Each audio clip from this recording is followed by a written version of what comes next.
तुमच्या घरातली लहान पोरं हा जो किंडर जॉय खातात ना, त्याच्या मागे शरद पवारांचा हात आहे. थांबा, मला फक्त आहे ना 1 मिनिट द्या, मी तुम्हाला सगळं सविस्तर सांगतो.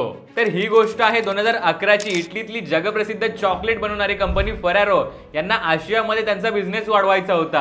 आणि ही बातमी ज्यावेळेस शरद पवारांना समजली त्यावेळेस त्यांनी इटालियन एम्बेसी मध्ये जाऊन या सगळ्या गोष्टीचा पाठपुरावा केला. आणि जर या कंपनीला आशियामध्ये त्यांचा बिझनेस स्टार्ट करायचा असेल तर त्यासाठी भारत आणि त्यातही बारामती हे त्यांच्यासाठी सगळ्यात बेस्ट डेस्टिनेशन आहे हे त्यांनी सुचवलं. आणि त्यांनी या सगळ्या गोष्टी फेरारोच्या टॉप मॅनेजमेंटला अतिशय चांगल्या प्रकारे समजावून सांगितल्या. इन्फ्रास्ट्रक्चर, शेती, कच्चा माल, पाणी, रोड, कनेक्टिव्हिटी या सगळ्या गोष्टी बारामतीत त्यांना मिळतील हे त्यांनी त्यांना पटवून दिलं. सगळा रोड मॅप दिला.